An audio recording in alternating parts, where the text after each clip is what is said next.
everybody. Welcome back to Fanzone Debate. We are here for a very exciting Fanzone match. We have Jacoby Bancroft going up against Nazario Montenegro 2. I think they've done this before. I want to say they've done this before. I'm excited. They're playing each other again. I think these are two of the best in the biz right now. Jacoby, former champion. But at this time, it was a while ago. I think Jacoby deserves another time in the sun as it was, but I also think that Nazario is very good, has challenged for the belt before, and I think Nazario deserves a shot at the title as well. So this is spooky because I like them both, and I don't know how it's going to go. I really don't. Cody, you are here for this one. How are you, my friend, and what do you think of the matchup? My allergies are killing me still. Classic end of August, beginning of September, like always. But Jacoby's my favorite debate player in the game. I've told him this numerous times. If it wasn't for me holding the belt, I want him to hold the belt. Luckily, I will not be able to judge who is playing for the belt, so I can't rig that.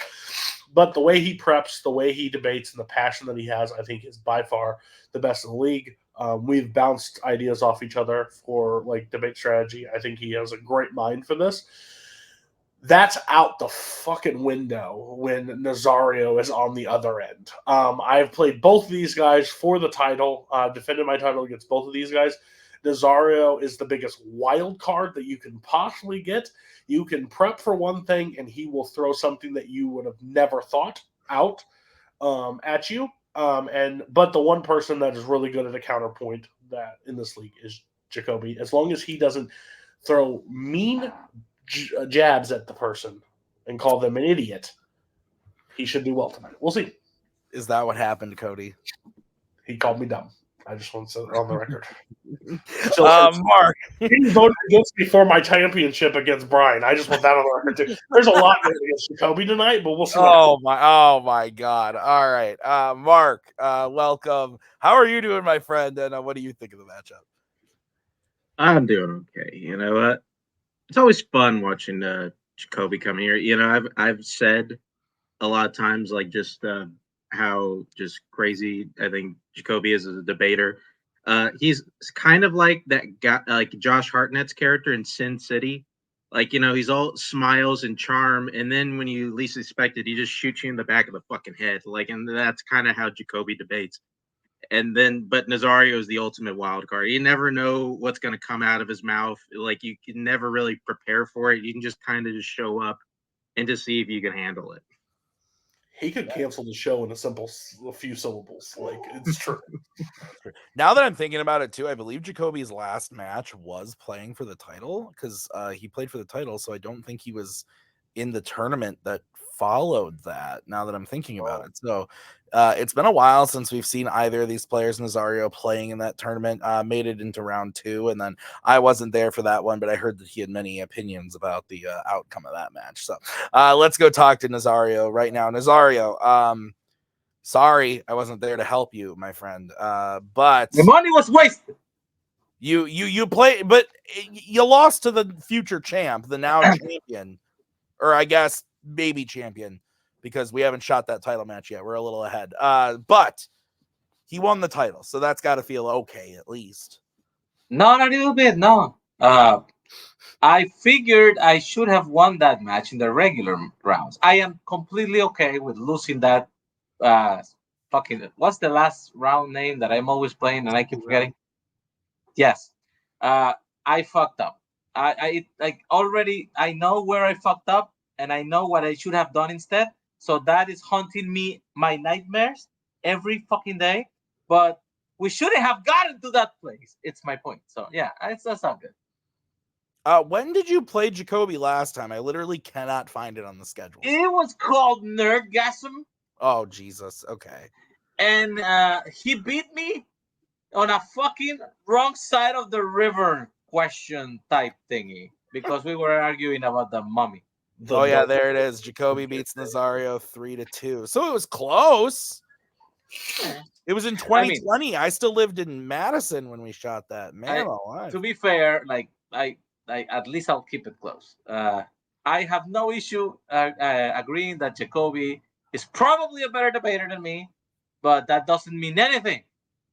Because you know what? Eli Manning beat Brady twice. It's fair.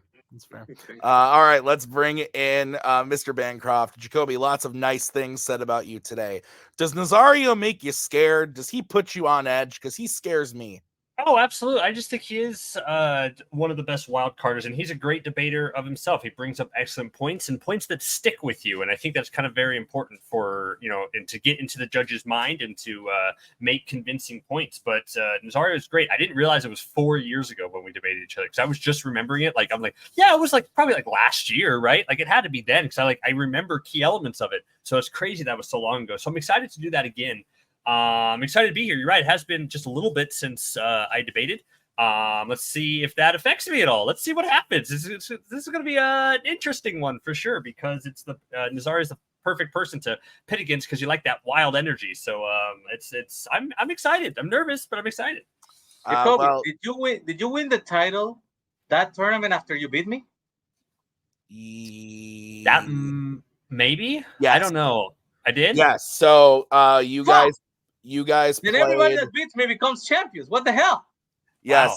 Yeah. You Jacoby beat you, then beat Koho, and then beat me for the title. Yes, that is correct. And you were saying because you had to argue a mummy question. If you remember correctly, I had to argue why the mummy was bad, Nazario. That was that match. Yes, I like that. Yeah. You won too. Shit. I should also mention, gentlemen, that whoever wins this match is moving to a number one contender match.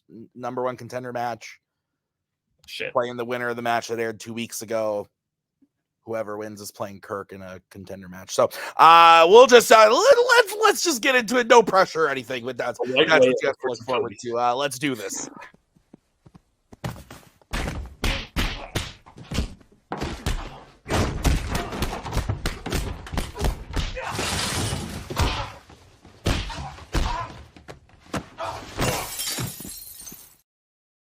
All right, we are kicking this off with the first category, which was drafted by Jacoby. It is in the category of Criminal Underworld, the fandom category, Criminal Underworld. Your question is, which non-John Wick Criminal Underworld character would you want as a bodyguard?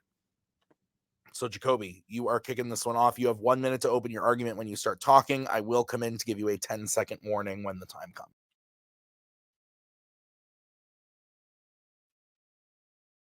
Deckard Shaw is a former MI6 agent turned Black Ops mercenary. He is absolutely the character you would want as a bodyguard. I want my bodyguard to be ruthlessly efficient, to do whatever it takes to protect me, to not be afraid to get their hands dirty or even cheat a little bit if it means my safety. I want someone with quick reflexes, extraordinary resources, and a little style to get me through. Deckard Shaw is the best option because he covers all the bases. He was an unrelenting villain, and he made a kick-ass hero who proved one thing no matter what side he was on, that he never ever gives up, that he'll never stop, and that he'll do whatever it takes to get the job done. And if that job is protecting me, I would feel the safest. He blends in perfectly to his environment, and to me that only increases my chances of safety. Because my enemies won't know, where he is at all times. Shaw's also incredibly intelligent and maps out situations better than anybody. He always has an escape plan, a secret stash of guns and supplies, and he analyzes the situation to make the best move possible. So if there's danger in my way, he'll know how to get me out and protect me. Get me out and protect me. Strike it from the record. Jacoby, please, Jesus. Nazario, we'll go to you. You have 1 minute when you start talking. I picked Luke Hobbs from the Fast and the Furious franchise, former DSS agent Luke Hobbs, because he's fucking indestructible. The guy can take a bullet, he can take punches, he can take fucking grenades, he can take anything. Everything has been thrown at him, and nothing faces him. The hardest he got was a broken arm, which he then muscled his way out of the cast to grab a fucking huge-ass gun and join the fight. He does not fail at any mission that he tries. And I don't care that he doesn't blend in a crowd, because I don't want people to blend in. I want him to see that big fucking monster next to me and be afraid to even get close to me. To me, that works better. Also, loyal as fuck. He will relentlessly pursue anybody he deems unworthy, but once he's on your side, he will never betray you. I like that. Very good, Nazario. Staying within your time. I love it. All right, guys. Deckard Shaw, Luke Hobbs, great choices. 5-minute freeform when one of you starts talking. I will throw up the 1-minute warning when the time comes. If I feel like you are going on so long that you're not letting your opponent talk, I will throw up the let your opponent talk. Don't make me do that, okay? I'm going to send Nick to your house. You don't want that. Well, maybe you do. I don't know. 5-minute freeform when one of you starts talking.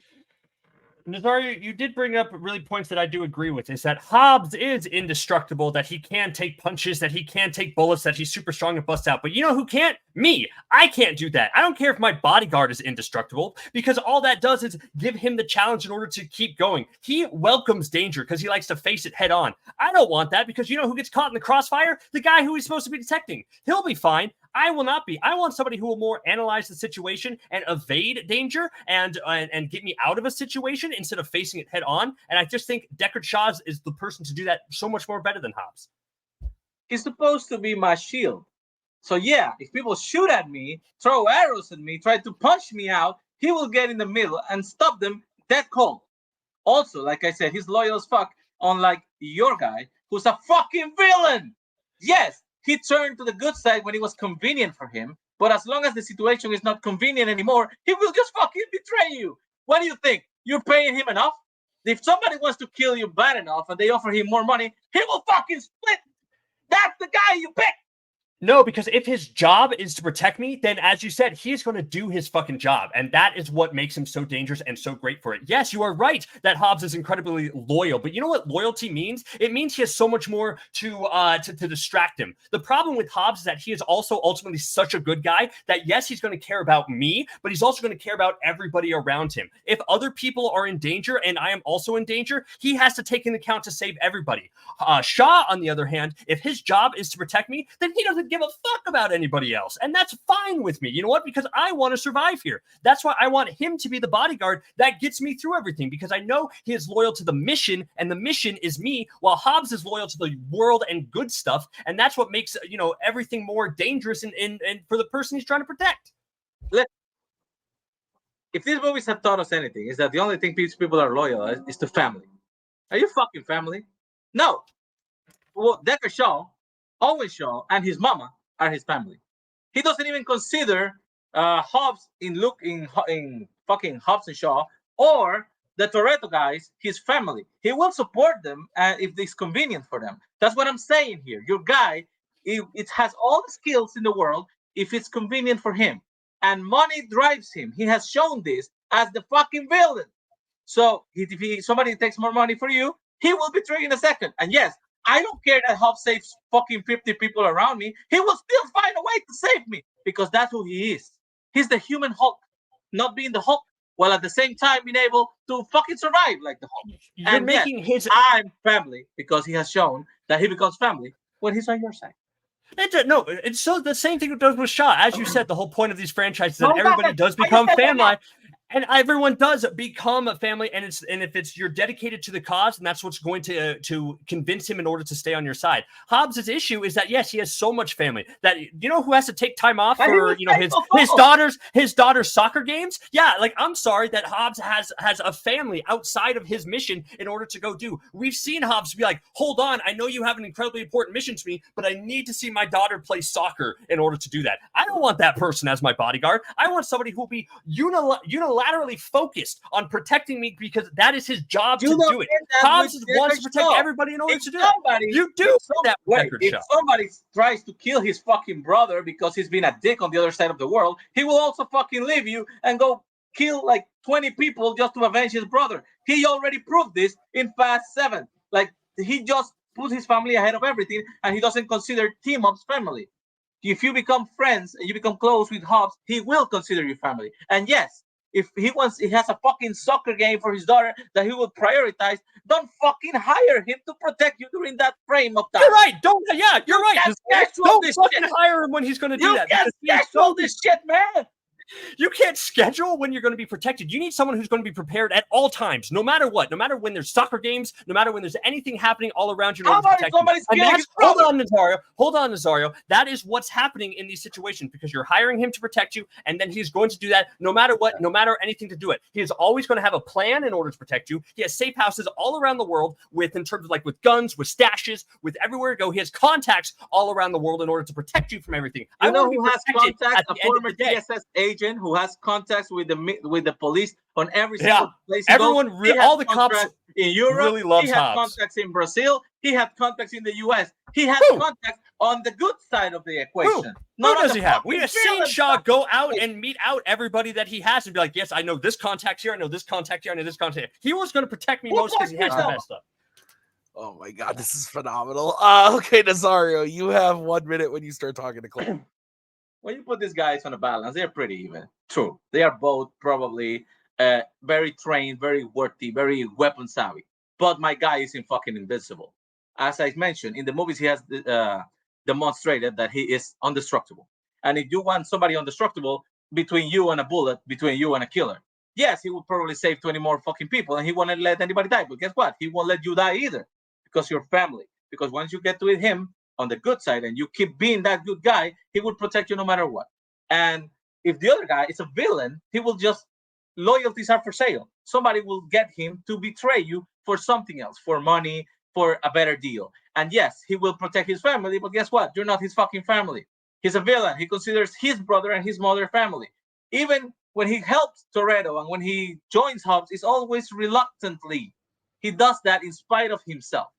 He's not a good guy, man. So get the guy who's always going to protect you, not the guy who will sell you out. Time.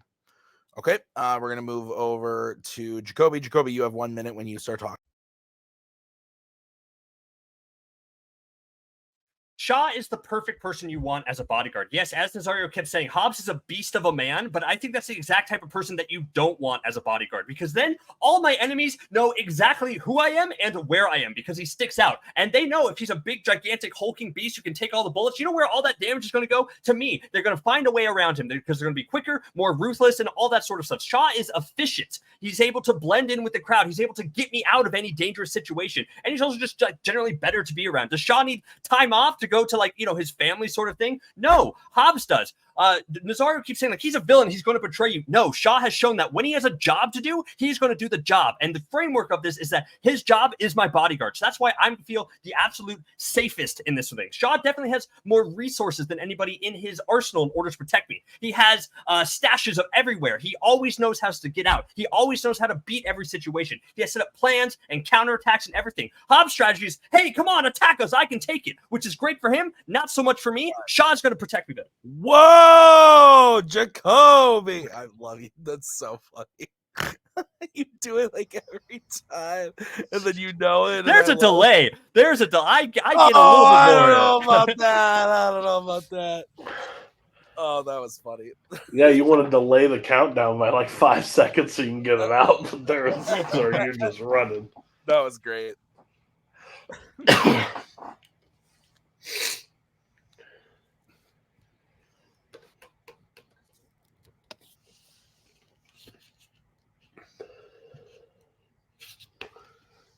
Luckily, both of you have names that are longer to write.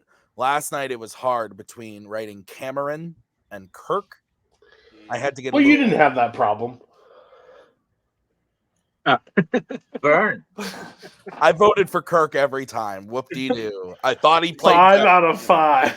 I thought he played better. Anyway. This was awesome.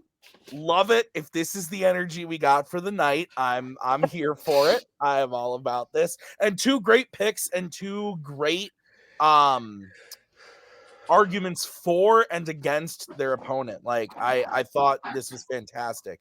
Both really summed up why theirs were positive for them and why the other was negative. And I really enjoyed this. I thought it was really well thought out. I went with Nazario, though. I thought that Nazario really hammered home the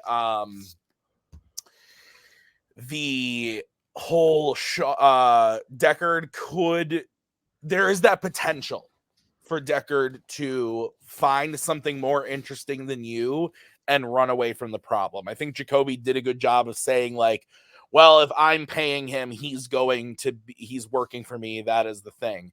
But I think Nazario pointed out and proved using context from the movies that he does kind of do what's convenient for him and what he wants to do given situation. So I went with Nazario, but I thought both did a really, really great job. This was fantastic. Mark. All right. Yeah, I went with Jacoby. Okay. That was a good one. I did like.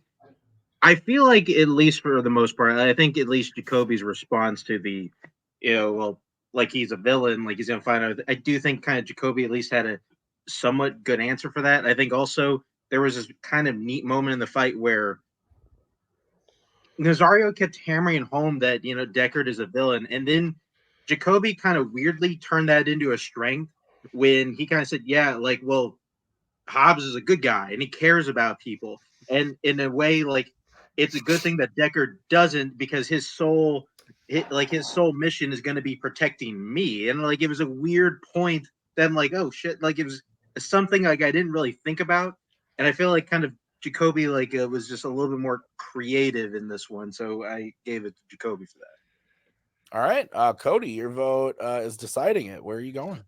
Yeah, I thought this was the best fight I've seen in a really long time. Nazario definitely was able to use Jacoby. Like, Jacoby's passionate. He always walks in and is like, "Oh, I'm nervous, and this is this." But like when it starts going, like, he is just as passionate as anybody, and he can try to argue. He argues really well. The issue was, I think he went to the same speed as Nazario, and Nazario was able to hit a lot of points. I think it was very close. There was a lot of minor things to have to take. Like, I like Jacoby's thing. It was like, he's massive. Like, there's all this gunfire. Like, I would be the target. Like, he can survive all this, but I'm at this. Like, I would be under fire for all that. I think the same is for both of them. But then I heard Nazario basically, I think the family element was a very strong one that I think Jacoby tried to capture for Hobbs, but I don't think we have enough movie references to show that the family dynamic for Hobbs is as crucial as it is for Shaw.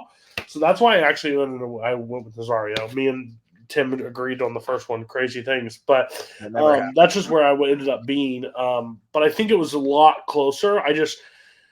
If Jacoby would have countered the family thing instead of just throwing it back on Hobbs, like something about it, and he did really good at the closing, it just wasn't lengthy enough for me it was last stitch, but it was very close. All right, so Nazario wins the first point. We are going to move on to the next question. This was drafted by Nazario in the category of comedy.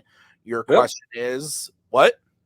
Boom, I said, yeah. I thought you said no. I was like, what? Is it something else? Comedy. Your question is, what is the best comedy written by Diablo Cody? We are going to start with Nazario. You have 1 minute to open when you start talking. Diablo Cody is a very interesting writer. She makes genre movies that are in different genres, but somehow they are all pretty funny. So they get labeled as comedies too.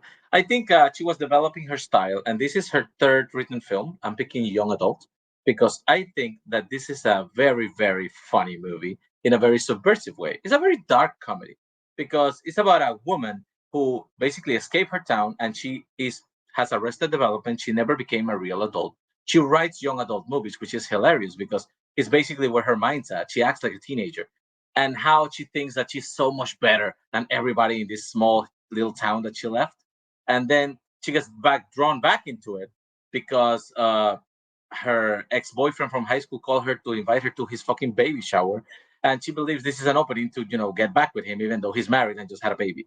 And the dynamic about how everybody from that town sees her as a disappointment and she sees them is just delicious.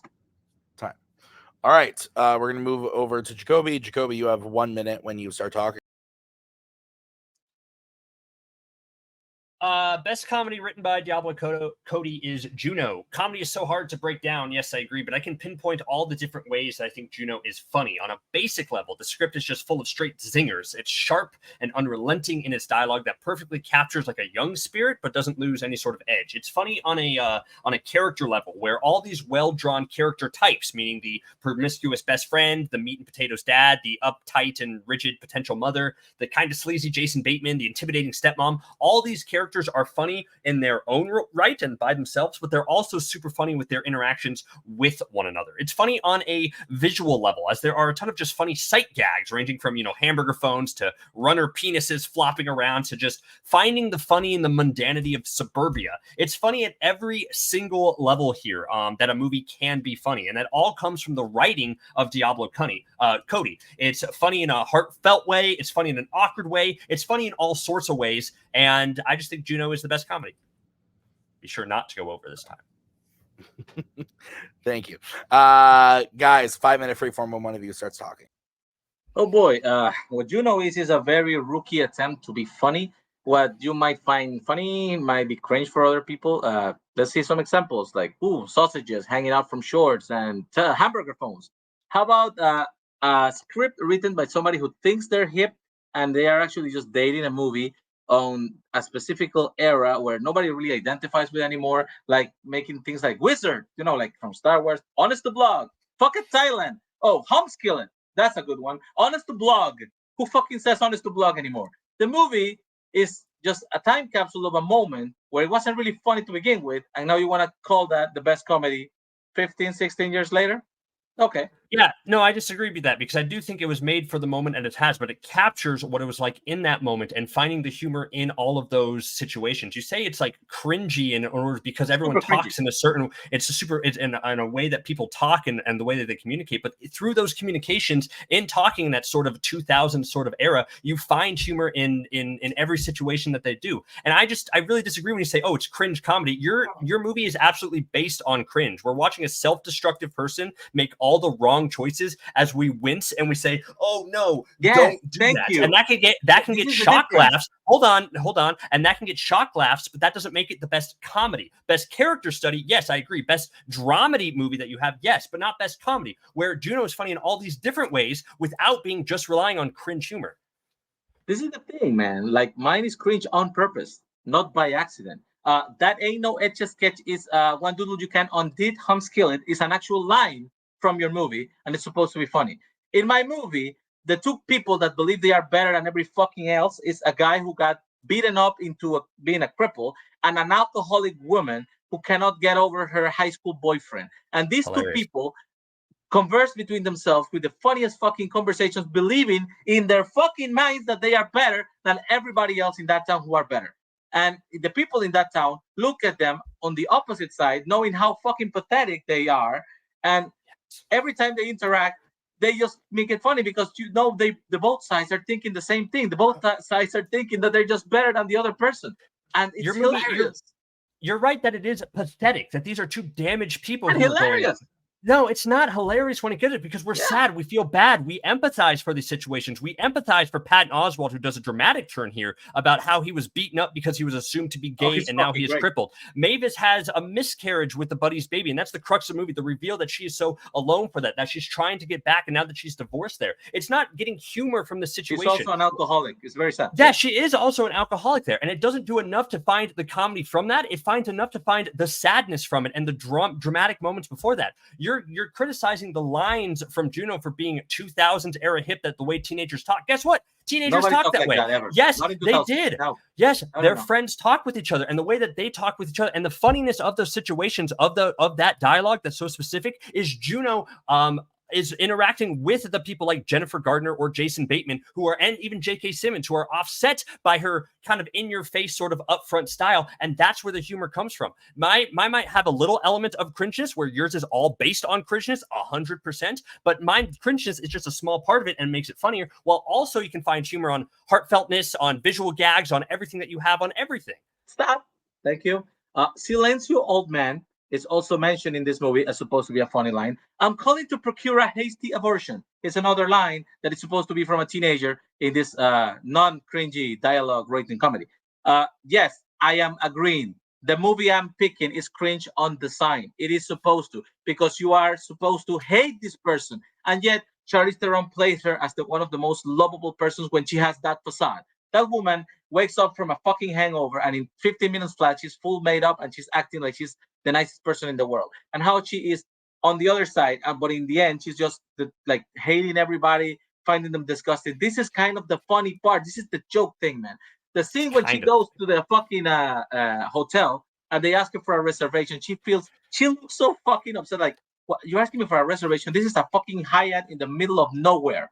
Like, what are you doing?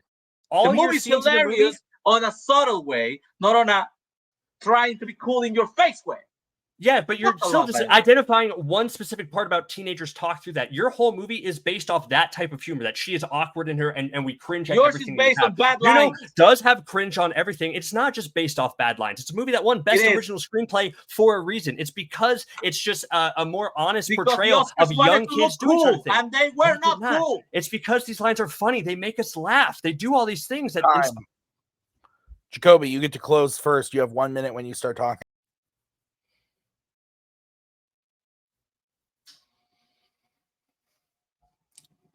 Comedy is hard to describe just on any level, but I do think Juno is the most well-rounded comedy that you can find. Its humor and comedy is why it won Best Original Screenplay, because the comedy in it felt original at that time by taking well-known character tropes like the hippie teenager talking all that and updating it to where it's supposed to be and putting them in funny situations. Comedy can be found at all levels of this thing. It's funny in sincere humor. It's funny. It's more sharp-pointed humor. It's funny on a visual level. It's a funny premise overall. The characters are funny people, so it can find humor everywhere. Young Adult is a severely depressing movie, and Nazario kept hammering home that, yeah, that's the funny part. It's because it's so depressing, because she's so broken, because she's cringy in all the situations.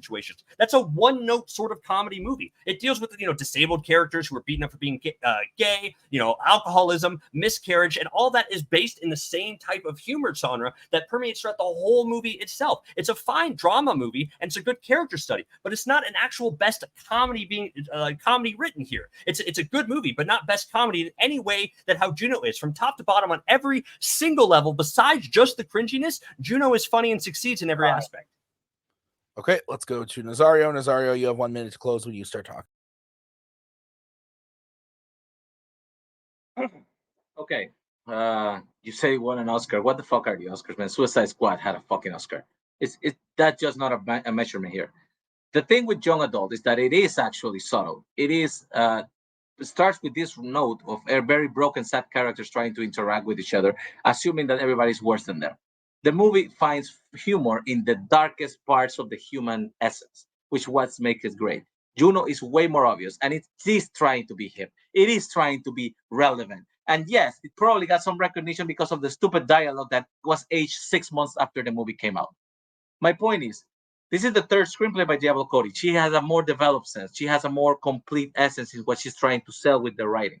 She's trying to paint a picture of this person who doesn't fucking change. And that is something essential for this movie. Every movie has a character that grows and gets better and improves according to the movie. This woman is a piece of shit at the beginning, and she's a piece of shit when she leaves. When the other person tells her she's the greatest person, she wants to go with her, she said, nah, you're good here.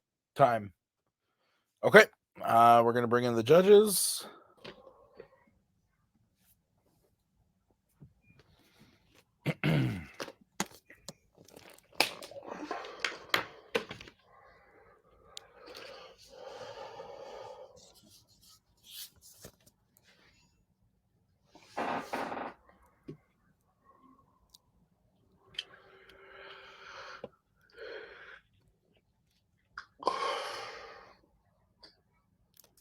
Okay, I'm ready. I am too. Mark, how you doing? All right, Cody, kick it off. Yeah. If I ever did write a blog on the Multiplex page and gave tips for Fanzone, my number one was don't pick comedy. Because it's just hard to determine what's funny and like try to sell funny to people without like the jokes playing themselves. I think it's just a hard category to debate. I think you both did a really good job trying to sell it, but it was just basically just each one just underlining not funny, and that's hard to determine. But I think overall who sold it the best was Jacoby. I think Jacoby just overall painted from across the board. Like, yes, it's cringy, it's weird, and I know that was a talking point of like why it was, but I think like Jacoby's like defense of that every time was what worked. Like, yes, it's cringy, but it was of the time, and it still plays in that time, and it works in that situation. The Oscars doesn't really matter. It did help because it's based on like written, and like that is something that you can give it to it. But overall, I think and then like Nazario kind of like agreed at parts for young adult, like being more sad at times, which I know That is wasn't like, hilarious, man. but again, doesn't help me when I'm looking for funny. So that's why I just ended up. I think Jacoby from start to finish best, and I think his opening was brilliant. I think it was one of the best openings I've seen in a while. Okay. Yeah, I agree with Cody in the sense that like comedy is tough. I think that you picked the two choices. Like you're not gonna pick Tully. Like even I fucking love that movie. I think that movie's really good and Charlize is great. But Lisa Frankenstein, hilarious. it's not that great. I did not enjoy it that much. I thought it was pretty mad. She's fantastic. What's her? We're going on a tangent, but what's the girl's name in that movie? Catherine something. Catherine Newton. She's phenomenal. Yeah. But anyway, I also went with Jacoby. I actually prefer young adult as a film to Juno. I watched Juno like a year ago for the first time since it came out. Really enjoyed it, but young adult is one of my favorite Reitman movies. I think it's brilliant, but in the conversation we were having, I think Jacoby did a better job of explaining why Juno works in the comedic sense more than Nazario. I get what Nazario was saying, but Nazario was kind of painting it more as like I find this really funny versus like what could be seen as the best overall to everybody type of funny. And I think Jacoby painted that a little bit better. So Mark, your vote doesn't count. Where would you have gone and why? Oh, it would have been a clean sweep. I also went Jacoby. Yeah, I mean, I kind of echo a lot of things that Cody and Tim brought up. I just like that was the main thing too, is like I feel like as the fight went on and on, I'm just kind of thinking that like, man, young adult just sounds like a huge bummer. Like I don't like when we're talking about like best comedy, like I don't know if like I'd want to watch it as a comedy. Like I feel like Jacoby just did a pretty good job painting that light and kind of just setting up Junior as just the better comedy. All right. So we are going to move on to the next question. We're all tied up 1-1. Each has won their opponent's questions, which is fun. But we're moving on to horror. And the question is, which 2000s non-fandom horror film has the best villain? We're going to kick this off with Jacoby. You get 1 minute when you start talking. Death in Final Destination is the best villain in a horror film in the 2000s. It's the scariest entity you can possibly imagine. It's literal death. All horror villains in any movie ever are all servants of death in some capacity, but the top dog of them all is death itself, portrayed brilliantly in Final Destination. It's unstoppable, unrelenting force of nature that terrifies our heroes and literally drives them to the brink of insanity in that first movie. It cannot be beaten. It cannot be stopped. It will always find you in the end, no matter what. But on top of that, it gives the audience the absolute best thing any horror fan could want, an infinite amount of creatively staged death scenes. We watch horror movies to essentially watch people die, and death can get our characters in any way imaginable. And part of the fun of that first movie is watching death set up amazingly fun and gruesome situations to get our characters to meet their demise. Death is the meanest, most creative, most enjoyable, and best villain in a horror movie in the 2000s. Time. Okay. We're going to move over to Nazario. Nazario, you have 1 minute when you start talking. You are muted. When you think about best villain, to me that just means the most memorable one. And to me, this is encapsulated by Stuntman Mike in Death Proof. This is a character played by Kurt Russell, and he's a sadistic motherfucker who works as a stuntman. but gets his dick wet, by torturing and killing women in savage ways that usually involve cars. The way he just displays in this movie is very memorable because at the beginning he just presents the usual Kurt Russell character. So you think he's charming, you think he's lovable. You're like, hey, this is the kind of guy a woman would go to his house with, on a one night stand. And then when you get in the car, he just fucking turns the other side, and you can see it. You can see that flip in his face and how he just gets hot by torturing these women, knowing that they're gonna be dead in a few minutes, and then just crashing them in the most spectacular way and being able to walk out saying, hey, you know what? It was an accident. Time. All right. So 5-minute freeform when one of you starts talking. I love how you kind of corrected yourself when you said like stuntman Mike kills people in savage ways. Oh, well, they usually involve a car. Yeah, they just involve a car. That's it.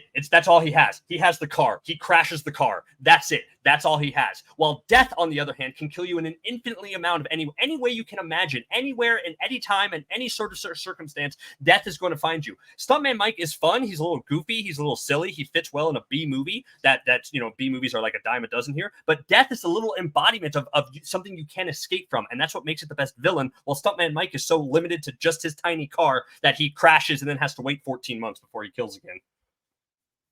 Okay, that is not a villain. That is something that is inevitable. Death comes for everybody, not just good guys, but also bad guys. For everybody who's ever lived, death comes for them. And this is the problem with your argument. We're saying who's memorable here. What is the most memorable thing about this movie? It's that they die, and they cannot escape it. They cannot fight it. There's no, there's absence of conflict in your film. How can you have the best villain if you can never actually confront him, beat him, defy him? It's just something that exists until you die. Yes, that is not even being the villain here. Death is just getting what is due to them because they were supposed to die. They skipped death, so death is coming for them. And eventually will get them. Even if they grow 10 years older and die, they still get them. Yeah, exactly. That's what makes it the best villain, because this is a villain that always wins. This is a villain where our main characters, our innocent kind of young characters, douchey high schoolers, cheat to death, make death mad by screwing up their plans in order to do that. And so death has to come in and create this very elaborate new design in order to get them. But the great thing about that is our heroes cannot escape. Yes, our heroes cannot win. And that's the best part. That's what makes my villain the best, because they can't. They have to face the certainty that they are going to die, but try like hell in order to get out of it, because we as horror movie audiences are trained to want to watch people die. So death delivers exactly what we want in this situation, and does it in an infinitely more creative way than Stuntman Mike ever does. Stuntman Mike, there isn't even like much to say. He's a dude who's sadistic, who you said gets his dick wet. How does that make him like the best villain? He's just like a bad guy. Fucking scared. He likes to kill fucking scared women by driving his car into them, fucking crashing them, maiming them, and then laughing it off. He's a fucking sick bastard, but he's charming as fuck. That's why he's memorable. Yes, death will come for all those kids and they will all die. Guess what? They would also come for that sweet old lady with the cats. He would also come for that doctor that saves lives all the time. Because death is neutral. Death is not a villain. That is a fact of life. That is something that happens to every living thing. So how can you say it's a villain if there's no conflict that makes them a villain? The conflict is that kids. Because no one wants to die, Nazario. Duh. Yes, the point of any horror movie. That happens. You cannot fight it. Why are you arguing for it?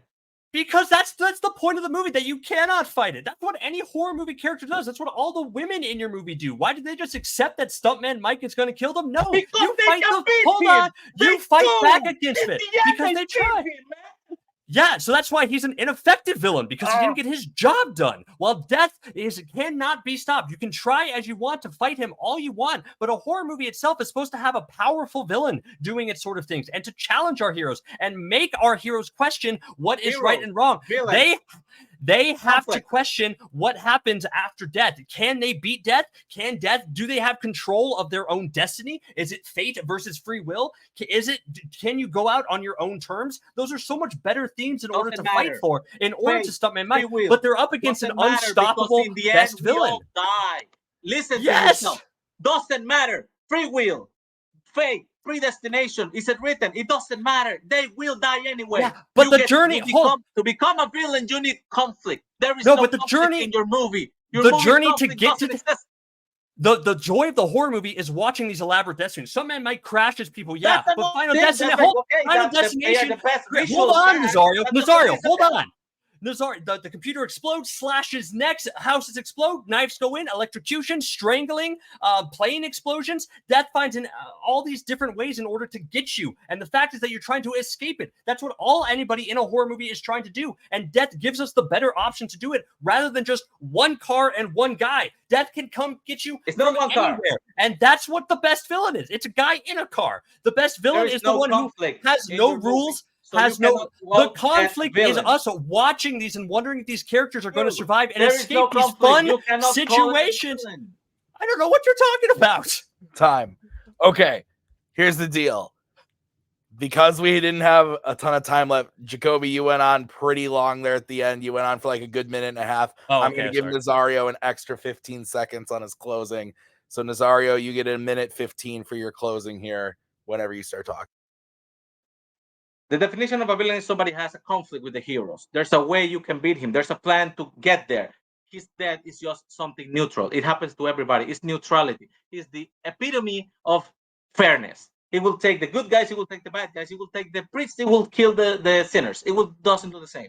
What you're getting from the movie is visual gags. And visual gags are something that is on every fucking movie. In my movie, they have a visual gag. When they crash, the fucking leg of a girl comes flying out. Fucking gruesome as shit and entertaining. But that doesn't make the scene itself is just what happens in the movie, what that shows you. What makes memorable the villain is the villain itself, the guy who plays it, the guy who's charming, the guy who tries to beat them. My guy gets beaten up to death by fucking girls in the end when they finally beat him, and he cries like a bitch. And this is even more delicious because it humanizes him. You see this guy who was a mean motherfucker who got his dick wet by killing women in sadistic ways with his fucking car. And in the end, he cries like a bitch while they fucking beat him to death. Satisfying. You get resolution because the evil has been defeated. In the movie of Final Destination, there's no defeating the evil because it's not evil. It's just something that happens to everybody. Death comes for us all. Orokusaki.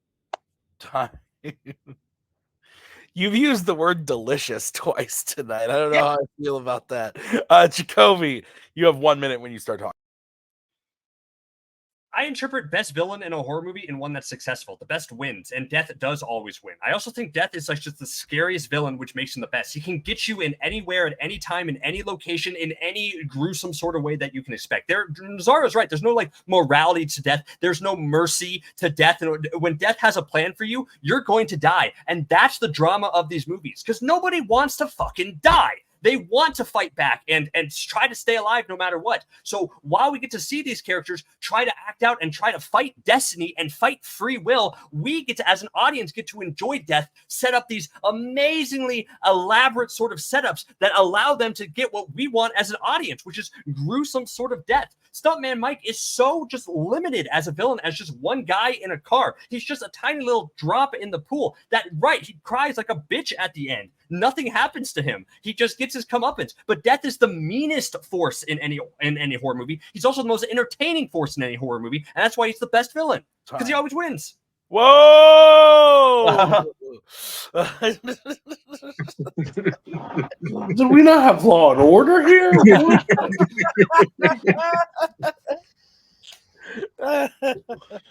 Just free rolling. Oh, that's so funny. Might be my favorite bit in Fanzone. Yeah, it's up there now. Whoa! It's just funny based on the way people react, because like Jacoby like knows it's like I'm fucking with him in good fun, but then there's people like Richard who were like, I am so sorry that I went over. Please forgive me. It would have made it even better if Mark was like, listen, Jacoby, he's warned you a couple times. That's fucking it. Don't you fucking say it again. I just think I get in under the wire. Don't say another fucking word. Okay. Speaking of Mark gets to kick this one off. This was juicy. Go ahead. Or delicious. Go ahead, Mark. Oh. Yeah, a couple fights ago, I was really thrown up into a tizzy when like Jack brought up in a debate that the Blue Beetle like had to go up your ass to work, and then in this fight, we just kept saying like Stuntman Mike gets his dick wet, and then like it just again like we're just going off like in weird places. That being said, I mean, fuck, I feel like Tim today. Like I went with Jacoby again. Like I'm sorry. I don't hate you, but Who's a stand for these movies? But I mean, listen, I feel like Nazario just had a really uphill battle in terms of trying to explain like why his villain was the best, and even like in his closing, like it was about how his villain gets taken out at the end. I just thought it was kind of a weird way to attack the arc, and then I think Jacoby kind of outlined pretty well that. I mean, that like the point of any horror movie is that we have people just constantly trying to escape death. That is a common thread throughout any horror movie. So, there's already inherent conflict in people just trying to escape death. So, kind of Nazario's main knock of death not being a villain, like, just kind of didn't really carry a ton of weight with me. So, yeah, just felt like Jacoby just kind of took this one home. All right, Cody. Yeah, Tim can attest. When Jacoby answered his question, I was like, no fucking way. Like, this is genius. Like, this is insane. Like, creativity, picking it out. I was like, did he have to get this approved? Like, does it work? And he's like, yeah, I approved it. Like, that's crazy. But the problem was, so I think this question's hard, and I think this is why it says, like, best villain, I do agree. Death is a very great answer, like arguably a really great answer. I feel like Nazario's hole punching in it kind of worked for me, because what villain is when it doesn't have any intrigue or anything to actually go against it? It's a thing that always wins. And I think a villain, I am different than Mark. I think him saying his villain gets beat up at the end actually worked for me, because the rise and fall of a villain is kind of just works. Like, that's what you kind of want in a story. And he's like, every movie has death and everything. I didn't like the argument that death isn't a villain. I think it was very good. But it's common practice in this league. When you pick something that's so good and so, like, truthful, sometimes I feel like this fight of all fights, I believe Jacoby took his foot off the gas more than ever, because I feel like he was like, I'm going against Stuntman Mike. Like, this isn't even in a conversation, but which made Nazario fight harder, which worked for me. So I ended up going Nazario. I think it was a really close fight, but I think, like, the rise and fall, like, and made it an interesting villain, because it wasn't like coolest kills or what gets away with it. It was just like overall best villain, and I think he just painted a better picture. Besides saying delicious and dick wet multiple times, Yeah, I was done with that. But other than that, but I can see why Mark went. Also, I can see both sides. I've just got to say, Tyler Butler just messaged me and has turned in his review for 2024's The Crow. We can talk about that after. I watched it this morning too. It's not that good. Anyway, you both said things I agree with. This was one of those I felt. I think I'm in the middle of you guys here. I felt like both took this question and did the thing where we just internally looked at the question differently. Jacoby looked at it and he said as much in his closing as the best villain is the one that succeeds, gives me the best kills, gives me like XYZ. I agree with that sentiment. I also agree with what I believe was Nazario's sentiment of the best villain overall, in the sense of the character is interesting. He's fucked up as a villain. The shit he does is crazy. And at the end, you see him get his comeuppance, and that's satisfying. So I think they just kind of looked at it differently. Like Nazario was looking at the whole character arc. and the memorableness of the characters. I've seen each of these movies maybe twice a piece. So they actually had to, I think they did a good job building it up for me. Ultimately, I did go with Jacoby, though. I felt like the main knock against Death, which I'm glad Nazario didn't go down this road, because when he said, like, it's not a villain, I thought we were going to go down the whole road of, like, oh, it shouldn't count. And I was like, dude, it was accepted. Like, don't do this. He didn't go down that road, so I'm glad. But the whole point of him being like, there is no conflict, I agree with Mark in the sense that, like, the conflict is, and Jacoby said as much, as the conflict is that they are trying to escape death. They cheated it, and they are trying to escape it even further. So I do think there is conflict there. Otherwise, you wouldn't have the movie. So I think Nazario's main argument against death didn't totally work for me. Whereas, even though I, on a personal level, disagree with Jacoby, I think that in the debate, he did a good job of tearing down Kurt Russell's character and just saying, like, it's a guy crashing into a car, like, or crashing his car into people and, like, stuff like that. Like, it's not that exciting. Again, I disagree. I think the movie's awesome and Kurt Russell's great. But that was why I went the way I went. So another split decision. This is a very close match, as we thought it would be. So we are going to get into the final debate of the prep round. This was drafted by Nazario. It's in the category of sci-fi icons. Your question is, which Ghostbusters scene is the best to show someone to try and get them into the franchise? Nazario, you're kicking it off. You have 1 minute when you start talking.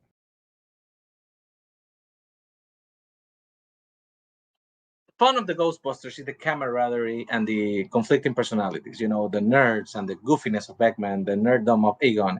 And if you want to show them something that begins to show them what the movies are, you have to give them their first actual Ghostbusting. The scene where they get the Slimer in the Segway Hotel. You get to see Peter getting slimed and being sarcastic. They destroying the hotel to try to save it. And trying out their equipment for the first time. You can see them like, okay, let's turn on this nuclear thing on our backs, and how they all get like in the corner of the elevator, like, we don't know what's fucking gonna happen. You get the moment when they're catching a Slimer, and then Ray throws the trap and says like, Egon, don't look at the trap. And Egon is like, I look at the trap, Ray. You know, like, because they're learning as the moment that you're seeing them. It's very endearing.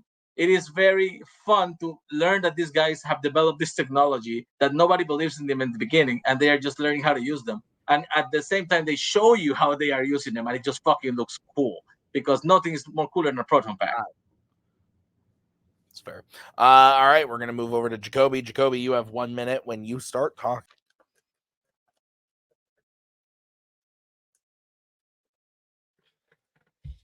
The question is about getting someone into the Ghostbusters franchise, which is an interesting approach. And I think the only really correct answer is the fight against Gozer on the rooftop. To get someone into Ghostbusters, I think you need to highlight the humor, the stakes, the team camaraderie, and just overall, you need to sell the Ghostbusters awesomeness. The final rooftop fight has, all of that. It has moments of humor individually for all 4 Ghostbusters. Yes, 4 Ghostbusters. That shows their personality, but also shows how funny that they are together. So they're funny individually and they're funny all together. It shows them being these down-to-earth, everyday New Yorkers, but also that they're the most badass people to ever stand up and fight a crazy ghost demon. It's the Ghostbusters at the height of their power, and it's absolutely what you should show somebody to try to get them into the franchise. The Ghostbusters are a great team. They're great individuals on their own. They're everyday heroes, and the world they inhabit is strange and ghostly and fantastical. All of that is highlighted the best in the final Gozer fight, and it's why you should show them that scene to try to get them into the franchise. The new viewers can see the magic of it.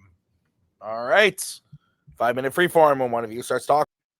Several problems with your argument. First, this is the first scene you're showing somebody. The way that scene works is, the stakes they are in. If you just show them the scene, they don't know that Louis Tully is one of the dogs and that Dana is the other dog and that she has a relationship with Peter. Yes, there are 4 Ghostbusters there, but guess what? even if Winston becomes one of the full Ghostbusters moving on with the series, he was just a hired hand in this movie. The integral part, more than half the movie, is just 3 Ghostbusters. Third, the special effects are heavy in this scene, and they have not aged very well. You have to have the portal in the back, you have to have the lasers going on, and yes, even the jokes, the best joke in the whole scene, "Go get her, Ray," is based on knowing that something happened in the first scene on the library, and if you didn't show them that first scene, then the joke doesn't land. You cannot go with this.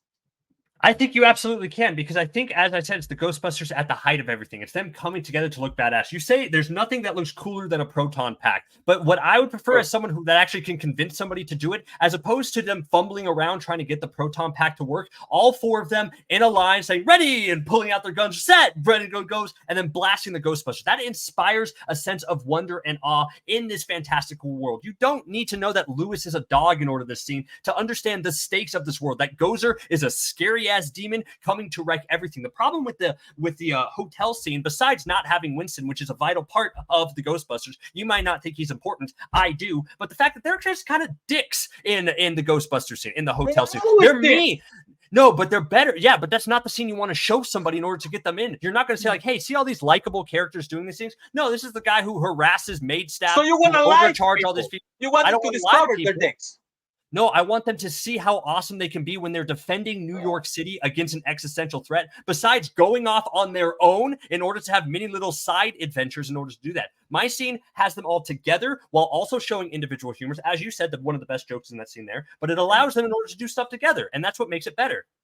Again, you are setting up somebody who's getting into the Ghostbusters for the first time. There's no better way to do that than showing them how everything works. In this scene that I'm showing, they know the ghost for the first time, and it's one of the most memorable ghosts of the whole series. It's Slimer. Ask anybody who remembers Ghostbusters. Not everybody remembers Gozer. Everybody remembers Slimer. And after that, you get Venkman being sarcastic, getting "I'm Slime." Memorable scene there. You get them learning how to use the proton packs, learning how to use the trap, while they explain it to themselves. The person who you're showing this for the first time learns it also. You get humor, you get cleverness, and like I said, yes, Winston is a fucking great Ghostbuster in the sequels and in the cartoons, but in the movie we're watching, he's introduced over halfway after the movie, and he's just a hired hand. They literally tell him like, "You believe in this, this, and this," and he's like, "Hey, if you pay me enough, I'll believe in whatever you want." That is the character he's in this movie. Also, yes, but he's saying still. Like, everybody takes the guns out of school. The guns fail. In my scene, it works. In the scene that works, but they're still trying to figure it out, and they're still trying to do it. They are introduced to a cataclysmic event, which is, hey, cross the streams. We might all blow up in order to do this, but we need to do this in order to fight the evil ghost that's going to be happening here, because we need to protect New York City. My scene does the best as representing what Ghostbusters are all about, which are just everyday guys standing up against evil, or just some dudes hanging out with each other, and they're actually likable people in my scene, as opposed to your scene where they're only like this very.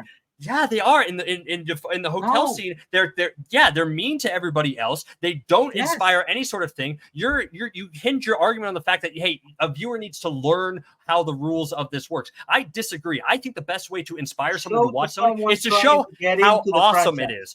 No, because you don't need to in order to do that. Because you just need to see. It's more simple than yours, but it's great and it works. And yes, they're assholes, and they don't want to save fucking New York. That is something that just happens. What they want to do is make money.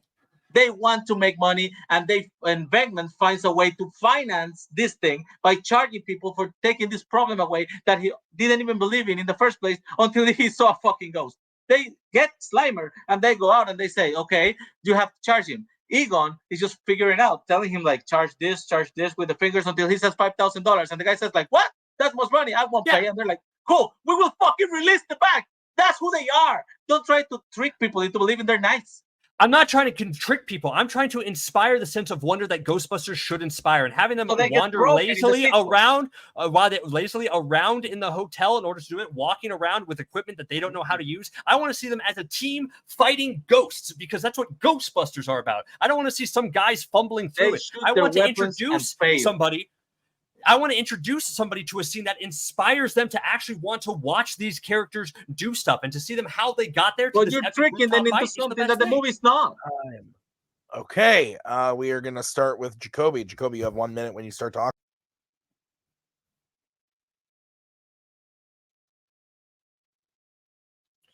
I think we all love Ghostbusters here, but just imagine for a second that you have not seen it. What would get you more excited to actually watch Ghostbusters? Of fumbling through on their own, kind of being dicks to one Slimer sort of ghost eating stuff, or the final team matchup against the biggest ghost of them all? What is more inspiring and more exciting than seeing the Ghostbusters walk in sync with one another, pulling out their guns, ready to go and stand against evil and ready to fight all these demons? What's funnier than Venkman being like, "Go get her, Ray," and Ray telling Gozer to vacate to the nearest parallel universe? What's more epic than like the giant Stay Puft Marshmallow Man, who is the most iconic image in this sort of thing? All these character interactions and epic moments shows how great this series can be, and it's such a satisfying conclusion to this movie that allows you to inspire anybody who watches it. If you watch Nazario scene on its own, you might think a lot of things like, hey, these Ghostbusters are kind of bad at their jobs. Hey, they're kind of dicks in that 80s humor sort of way, and to everybody else around them. And that just wouldn't be a great first impression, while Meissen, you can see them all together doing together to conquer the biggest evil of them all.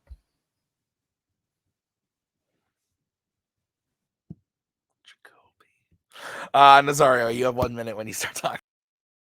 When you show somebody something for the first time, it's better that they kind of get the grips of how it's going to work. This is the scene that's perfect because it shows instead of telling you. You don't have to explain what or assume everything that they're doing. You get to see a ghost, which is a great ghost, it's Slimer. You get to see humor from Beckman. You get to see nerd from the other characters. You get to see the weapons, how they work, the trap, how it works. Everything works how it should be. And yes, they're dicks because that's what they are. You don't want to show them being nice just so they watch more movies and like, wow, I thought these guys were nice, and they're fucking dicks.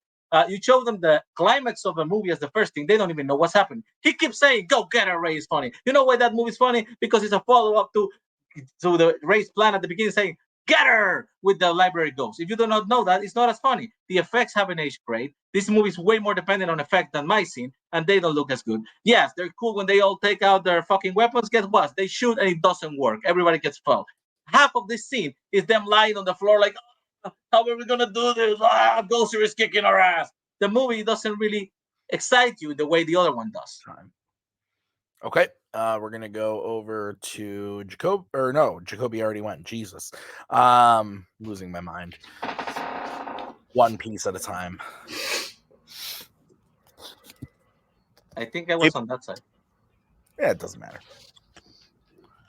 Does it bother you that you're on the other side? Do you want me to switch it? Nah. There you go.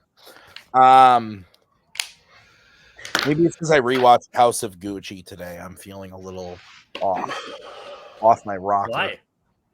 I bought it on 4K because I have an addiction. And I like Ridley Scott. I do too. He likes that one scene too. I mean, I don't know what scene you're referring to. I was about to say, what are you talking about?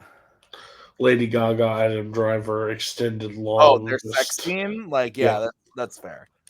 I do love Adam Driver. I will say that. Okay. Interesting.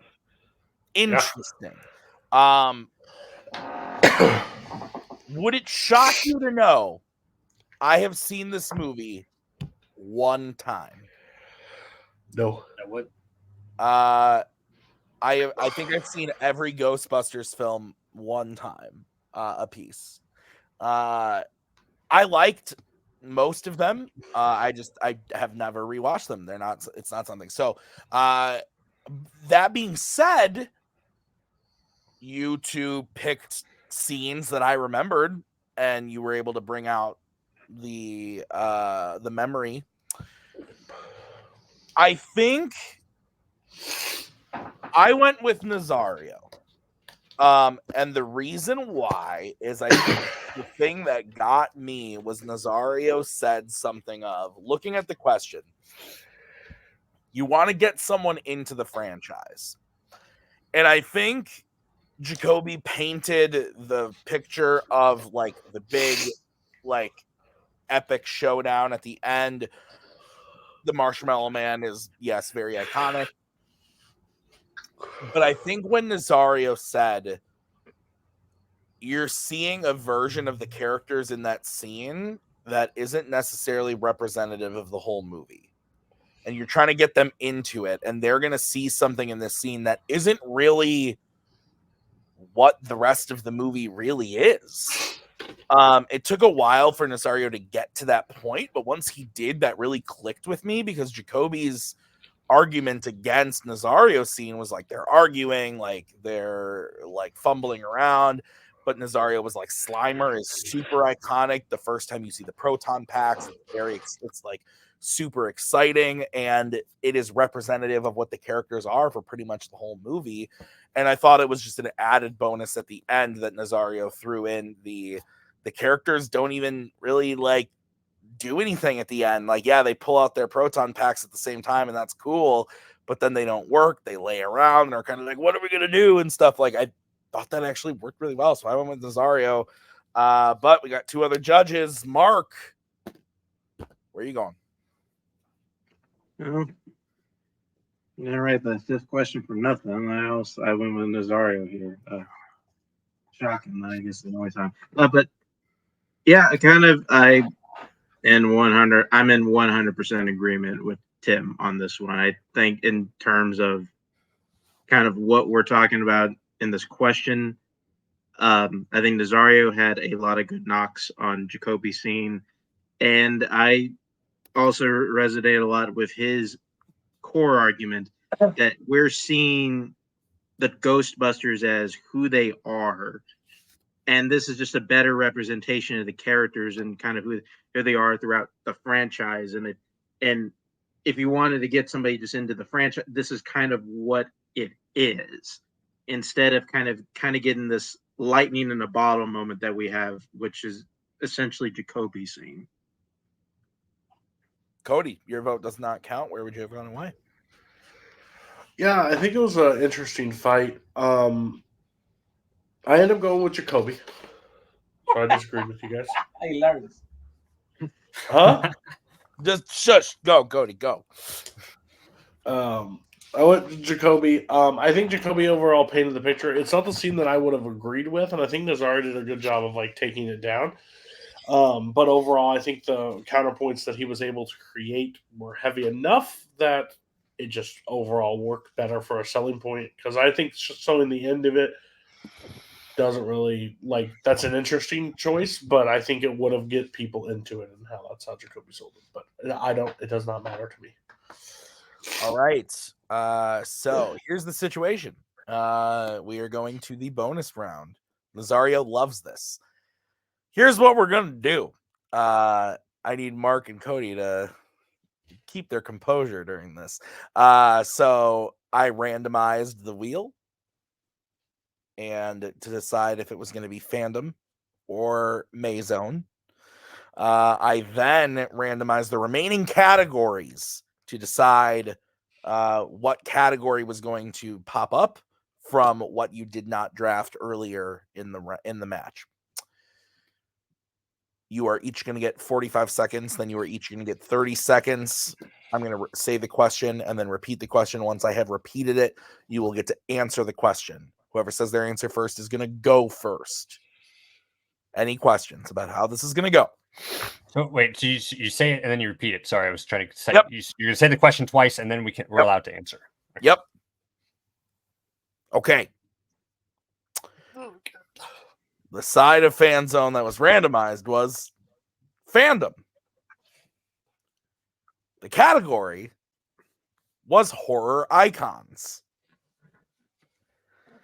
And the question is, who is the best character in a horror icons film represented by one film? Who is the best character in a horror icons film represented by one film? I'll pick Freddy Krueger. Okay. I have to pick a movie, right? Yes, please. New Nightmare. Okay. Freddy Krueger and New Nightmare. Sam Loomis I'll go the original Halloween. Okay. All right. Sam Loomis in the original Halloween versus Freddy Krueger in New Nightmare. So, Nazario, you answered first. You are going to get to go first. You have 45 seconds when you start talking. I'm going to stay on screen to give you your 10-second warning.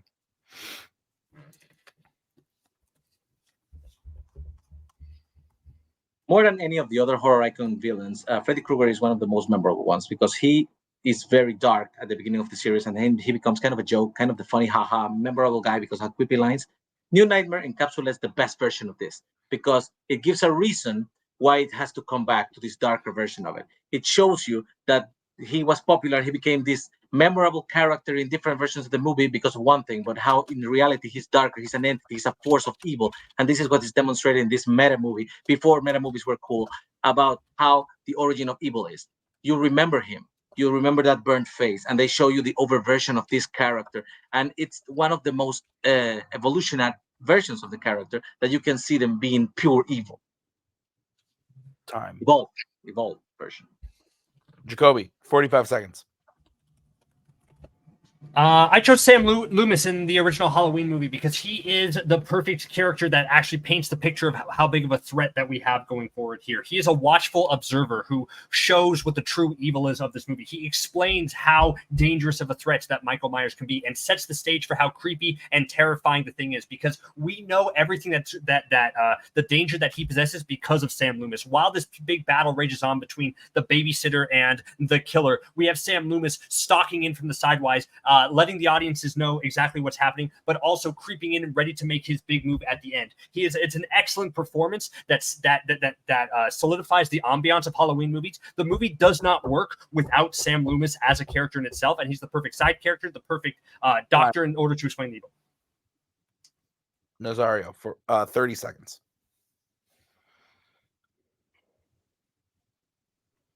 Be the best character in the movie could not work without you. You can have Halloween without Dr. Loomis. You just give his expositionary dialogue to somebody else.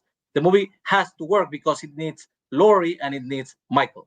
My movie has what it is. The main character you need for A Nightmare on Elm Street is Freddy Krueger. And like I said, this is the amalgamated version. It's a meta version that has the funny parts, the dark parts, it's complete together. It's evolved into the best version possible of this character.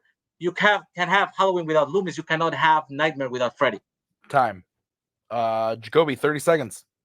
In New Nightmare, Freddy is a watered-down version of himself, and it's not the version that I think audiences kind of fell in love with. This jokey sort of version that makes Freddy Krueger the Freddy Krueger character has changed to just some shadowy figure in the background who's haunting these characters. What makes Loomis work in these movies, it's not just the exposition. He creates the ambiance of the movie itself. Halloween is the most successful slasher film of all time because it's not just babysitter versus a killer. It's because you have characters like Loomis who is able to set the stage for what's going to happen. He is vital to that movie's success of creating the danger and the thrill and the atmosphere, while New Nightmare's Freddy is barely a factor. Oh. Fuck you guys. Jesus. Well, So peek behind the curtain. Last night we got a match and this same category was randomized and we used the same question. that's where I heard this from. And I wanted to see what would happen. I thought it was a crazy idea, but nobody picked Freddy Krueger last night. Someone did pick Sam Loomis, but they picked a different movie. So it was interesting. That was cool. That was a fun experiment. When we heard Loomis, we're like, oh. Okay. Halloween 5? No. Yeah, well, I'm trying to think what other movie they would choose Loomis from. Fourth. The second one, maybe. I guess. Oh, the girl. Yeah, okay. Daniel Harris.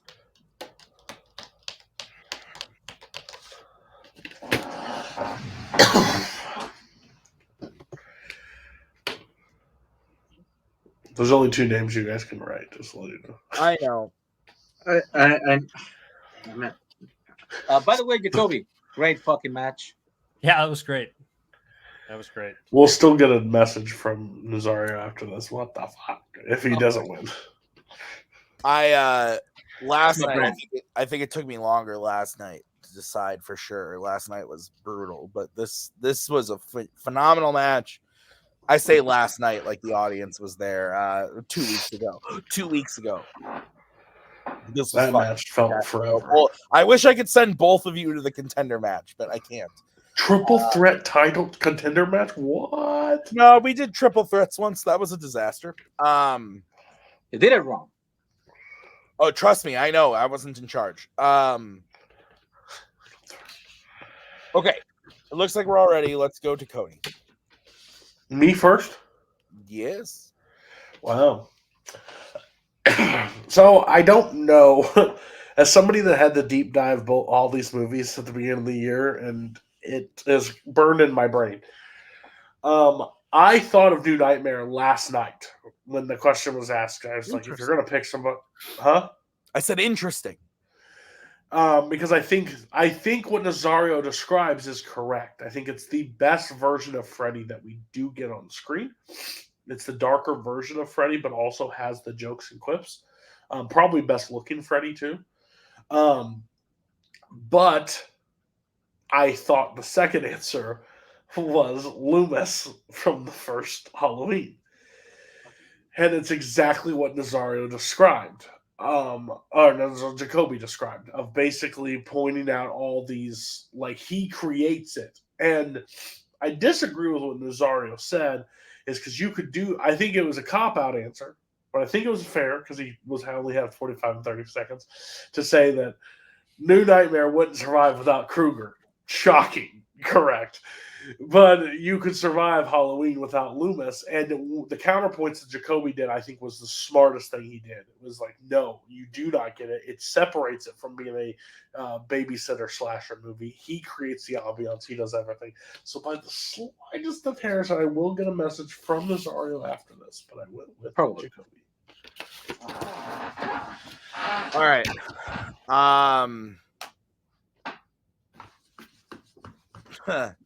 This is great.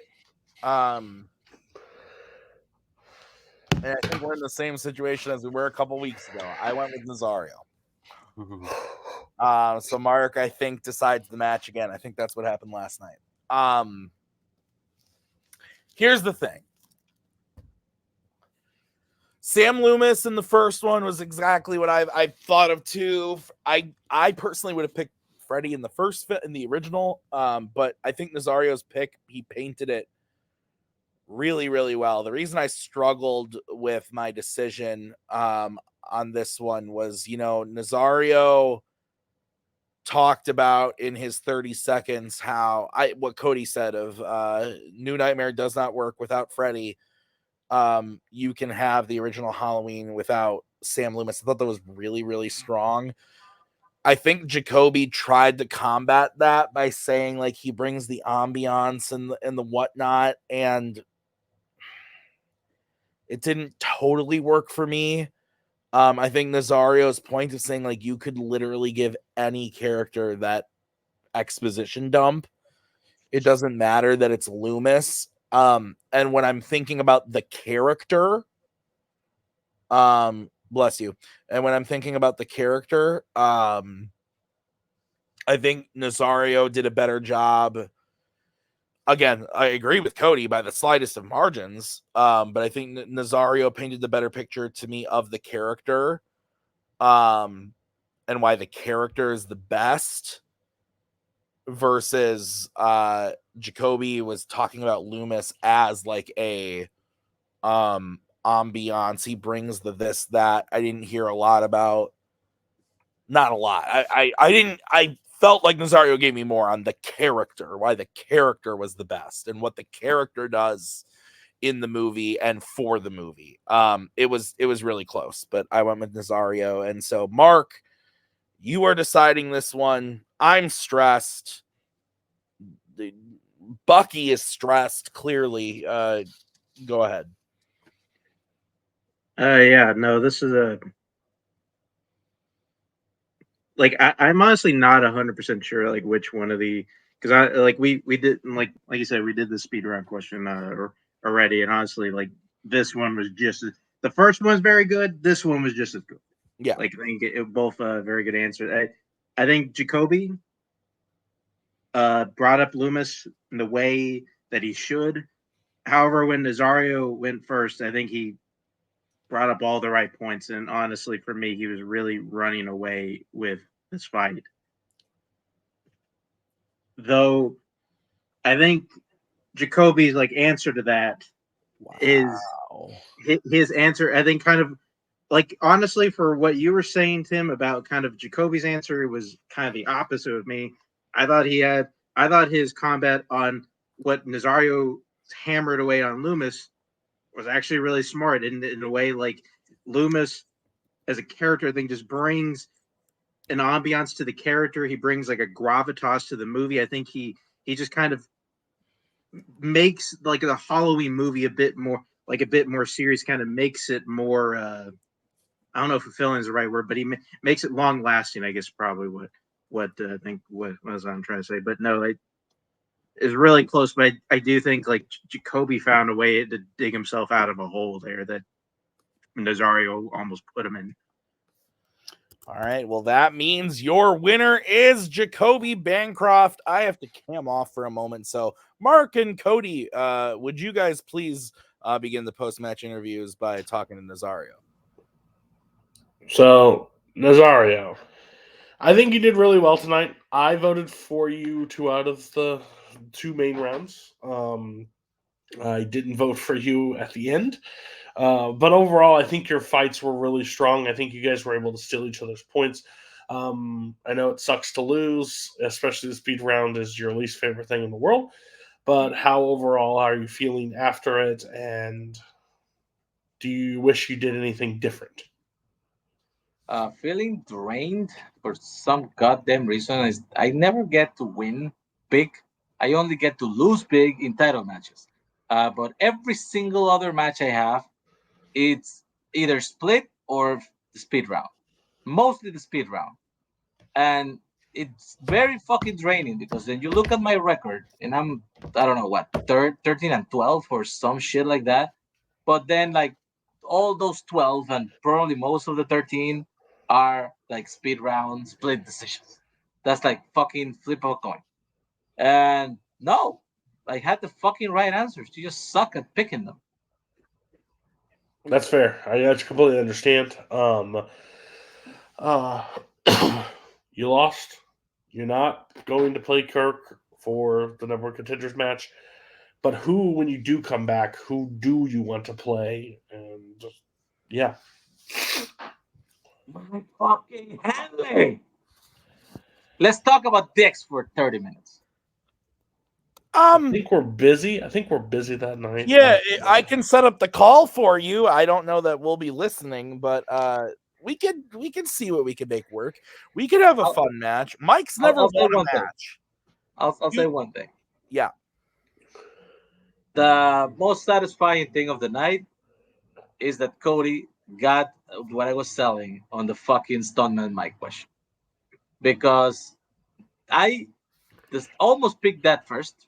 And then I figured no, because if somebody else picks that, this is all the shit I would throw at them.